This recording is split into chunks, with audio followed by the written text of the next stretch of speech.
Ladies and gentlemen, children of the interwebs out there, Sebastion, Envi, Strong Style, Cinna. Finally got ourselves a look at the upcoming Marvel TV slate. Let's geek about that.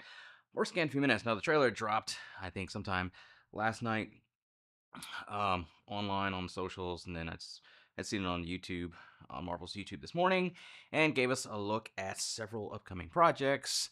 Of course, Eyes of Wakanda, which is an animated anthology, just with stories on through the years of Wakanda.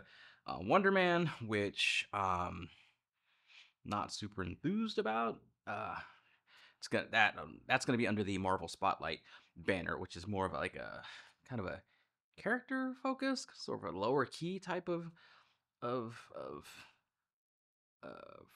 slate of projects. We saw Werewolf by Night was done under that. They're not so much connected to the greater MCU, which can be a good thing because you don't want. It's the problem with the MCU, and this last phase was like, at least to me, it felt that everything was so like you had to watch this and this and this and this to understand this. But that's stupid because while it's good that they're trying different genres with these different characters, say Project A is just not a genre that I watch, that I care to watch, but I need to watch or be aware of what happens in Project A to understand Project B that's coming down the pike after. That is foolish to assume everybody is going to watch everything because not everything appeals to everybody. And that's the problem. So hopefully they're they're kind of realizing this and pivoting away from that. But so Wonder Man's going to be over there. Eyes of Wakanda. We've got What If season 3. Hopefully we get more Captain Carter out of that. We get Marvel Zombies, which Marvel Zombies is a hugely popular storyline in Marvel Comics. Not something I'm super big on because I'm just kind of over the zombie thing, really. But I'll check it out because the animated stuff with Marvel is done pretty well. So I'll check it out. New stuff. It's Marvel. Like I'll watch it. Let's be real. Your friendly neighborhood Spider-Man animated series about kind of the early years of Spider-Man. Alternate universe sort of Spider-Man, alternate reality, where Norman Osborn is going to be Spider-Man's mentor. I'm assuming there's going to be a point where he's going to turn to the Green Goblin. There's going to be this sense of betrayal by his father figures, yada yada yada.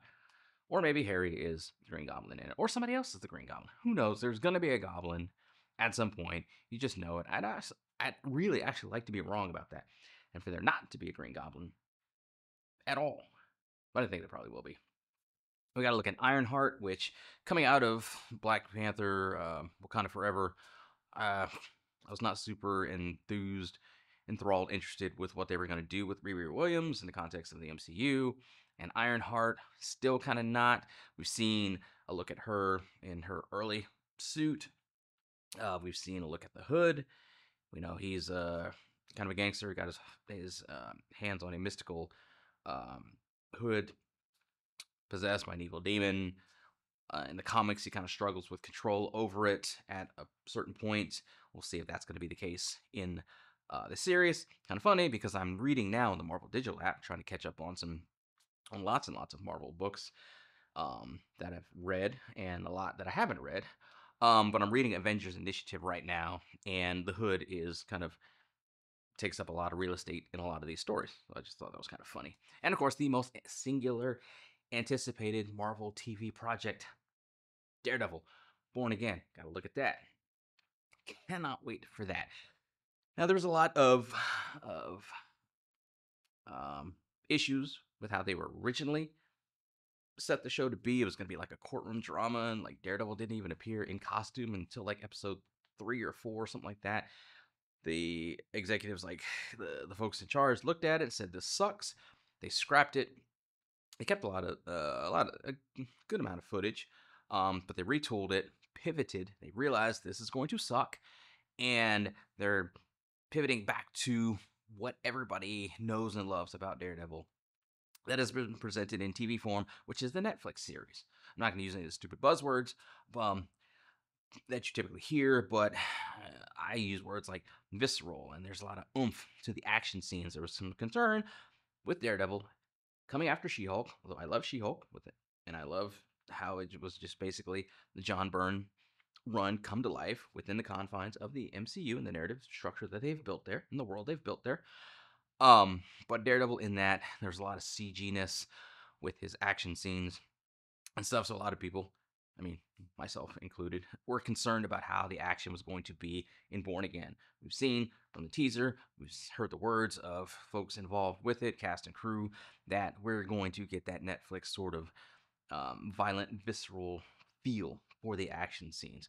Super excited about that. You got, Kingpin back, even though he was done dirty. And Echo. Uh, you got Bernthal back as the Punisher, which all of us have wanted to see, of course. Charlie Cox is back. Foggy, Karen, all back. It's just going to be a really good series. I like to think. I mean, the problem with the Marvel TV shows is they start off strong, kind of start to go down in the middle. It's a bit of a slog, and then they kind of peter out at the end for me. Because, I mean, that's what WandaVision did. That's what Falcon and Winter Soldier did, and subsequently Captain America and Winter Soldier. That's what that definitely did. Um, Hawkeye, Echo, oh my God. They just start off strong, and then they peter out in the end. So I'm really hoping, again, that they pivoted on making better stories, because I know like a lot of people are like this on that stupid like, oh my God, Marvel's gone woke and that's why things aren't going well bullshit, where because we have people of color and women at the forefront of these stories, diversity. I realize that's such a dangerous word to some fragile minded people out there. It's not about blaming women and minorities for the stories not being good anymore. It's just you just make better stories. It doesn't matter who the character is, just make better stories, and that's simply what Marvel has not been doing. So hopefully they have pivoted. They have addressed that, because I believe now they have more of a like a TV studio, a TV development structure, as far as like the writer's room and just having the showrunner and things just be more connected in the planning and the execution of these series. So I think they're taking a different tact as far as how they produce them, which is going to give us better results. Remains to be seen how it all plays out, of course. But I think they're in the right headspace to give us good TV going forth. Remains to be seen, of course, how it all plays out. I always say that because it does. But I'm looking forward to this upcoming slate of Marvel TV. Some projects, again, more excited about than others. But overall, I'm excited for it. They're coming off of, Agatha All Along, which I was one of those people, still remain kind of one of those people, like, who asked for this? But plenty of people by the numbers are watching this and enjoying it. It just goes back to Agatha is just a genre of story that I just really don't care for.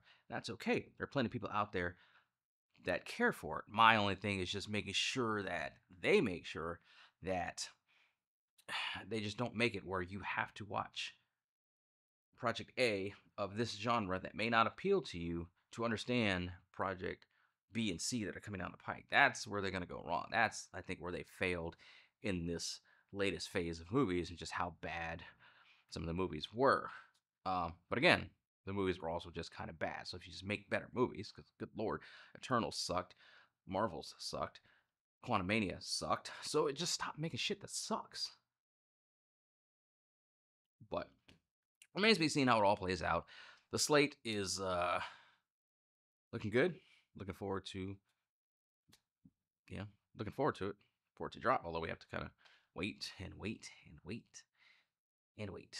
That's gonna be the hard part. But we can speculate, fan, you know, cast, and and add our own sort of headcanon to what we think is going to happen, and speculate and discuss and argue and bicker and bitch and moan and complain like we do, because that's what people do on social media, message boards, and all that type of shit. Until the stuff comes out.